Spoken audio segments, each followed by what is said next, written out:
সম্মানিত গাইস, আমরা এখানে রয়েছি বাংলাদেশের উত্তর অঞ্চলে। আপনারা জানেন কিছুদিন আগে এখানে পর্যাপ্ত পরিমাণ বৃষ্টি হয়। এই বৃষ্টির ফলে আপনারা জানেন যে আসলেই বৃষ্টির ফলে মানুষের যে কৃষকের যে ধানের জমি রয়েছিল সেই জমিগুলো কিন্তু আসলেই প্লাবিত হয়। এবং আপনারা জানেন নদীমাতৃক দেশ বাংলাদেশে এই সময় কিন্তু পর্যাপ্ত পরিমাণ বৃষ্টি হয়, যার ফলে যারা কৃষক ভাইরা রয়েছে সেই কৃষক ভাইদের যে ধানগুলো রয়েছে ধানগুলো কিন্তু আসলে খানিকটা ডুবে গিয়েছে। আর বিশেষ করে আপনাদের যে কথা বলতে চাই, এই বৃষ্টির ফলে এই যে প্লাবিত হওয়ার ফলে ধানগুলো ডুবো অবস্থায়, এবং যারা নদী ভাঙন এলাকার লোকজন রয়েছেন তারা কিন্তু আসলে নদী কিন্তু দিনের পর দিন কিন্তু ভেঙে চলছে। এই বিষয়ে কিন্তু আমরা একজন কৃষকের সাথে কথা বলবো যে তার যে এই কষ্টে অর্জিত যে ফসলগুলো রয়েছে তিনি কিন্তু এই ঘরে নিতে কিন্তু পারেননি, এবং তার যে হতাশার দিক থেকে একজন কৃষকের সাথে আমরা কথা বলবো যে তার যে এখন যে দুরবস্থা বা মুভমেন্ট সেই সম্বন্ধে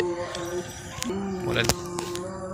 আসলে এখানে আমরা একটু পরেই ধানটা লাগাই, কিন্তু বর্ষা হঠাৎ বৃষ্টি আসাতে আমরা কিন্তু এই ধানগুলো উঠাতে পারিনি। দেখেন আমাদের ধানগুলো সবই পানির তলে। তো আমার সংসার কিভাবে চলবে, আমি সেই হতাশার মধ্যে আছি। এখন সারা বছরের ধান হয় আমার এখানে, কিন্তু এখন তো সংসার পরিজন নিয়ে না খেয়ে মরা লাগবে। এখন সরকারের এদিকে সুদৃষ্টি কামনা করতেছি আমরা, সরকার যদি আমাদের সুদৃষ্টি দেয়।